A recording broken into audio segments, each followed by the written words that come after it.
কল্পনা করুন তো, এমন একটি বছরের কথা যা শুরু হয়েছে কিন্তু শেষ হবার নামই নিচ্ছে না। বসন্ত এলো, গ্রীষ্ম গেল, শীত এলো, কিন্তু ক্যালেন্ডারের বছর ফুরোচ্ছে না। 365 দিন নয়, 366 দিনও নয়, সেই বছরটি স্থায়ী হয়েছিল দীর্ঘ 445 দিন। ইতিহাসের পাতায় একে বলা হয় দ্য ইয়ার অফ কনফিউশন বা বিভ্রান্তির বছর।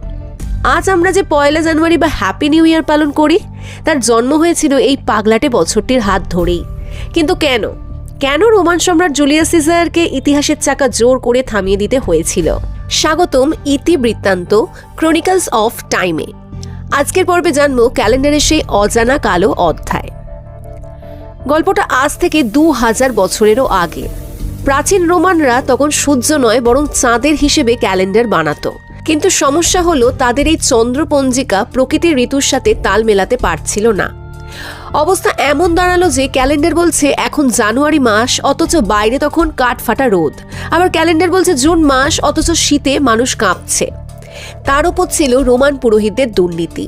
তারা ইচ্ছে মতো কখনো টাকার বিনিময়ে, কখনো বা রাজনৈতিক স্বার্থে বছরের দিন বা মাস যোগ করত। ফলে রোমের সময় জ্ঞান পুরো ঘেটে গিয়েছিল। এই বিশৃঙ্খলা থামাতে আসনে নামলেন স্বয়ং জুলিয়াস সিজার। তিনি ডাকলেন সেই সময়ের বিখ্যাত জ্যোতির্বিজ্ঞানী সসিজিনিসকে। সসিজিনিস গণনা করে দেখলেন রোমান ক্যালেন্ডার পৃথিবী থেকে প্রায় 3 মাস পিছিয়ে পড়েছে। ক্যালেন্ডারকে আবার সূর্যের সাথে অর্থাৎ ঋতুর সাথে এক লাইনে আনার জন্য সিজার নিলেন এক কঠিন সিদ্ধান্ত। তিনি ঘোষণা করলেন এই চলতি বছর অর্থাৎ 46 খ্রিস্টপূর্বাব্দ এখনই শেষ হবে না।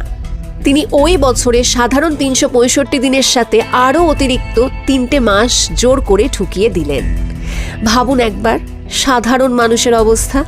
তারা ভাবছে বছর শেষ, নতুন ফসল বুনবে, কিন্তু সম্রাট বলছে না, আরও 90 দিন অপেক্ষা করো।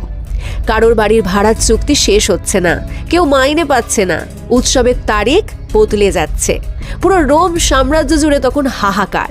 মানুষ বিরক্ত হয়ে এই বছরটার নামই দিয়ে দিল অ্যানাস কনফিউশন বা বিভ্রান্তির বছর। অবশেষে দীর্ঘ 445 দিন পার করার পর সেই ভয়ানক বছরটি শেষ হলো। তারপর এলো সেই ঐতিহাসিক দিন 45 খ্রিস্টপূর্বাব্দের 1 জানুয়ারি, আধুনিক সভ্যতার প্রথম পারফেক্ট নববর্ষ। সিজার এই মাসটির নাম রাখলেন রোমান দেবতা জানুসের নামে। জানুসের 2টি মুখ, একটি তাকিয়ে আছে ফেলে আসা অতীতের দিকে, আর একটি ভবিষ্যতের দিকে। ঠিক যেমন আমরা 31শে ডিসেম্বর আর 1 জানুয়ারির সন্ধিক্ষণে দাঁড়িয়ে থাকি। তাই আজ যখন 1 জানুয়ারিতে কেক কাটবেন বা বাজি ফাটাবেন, মনে রাখবেন এই দিনটি পাওয়ার জন্য রোমানদের 445 দিনের এক অসহ্য বছর পার করতে হয়েছিল।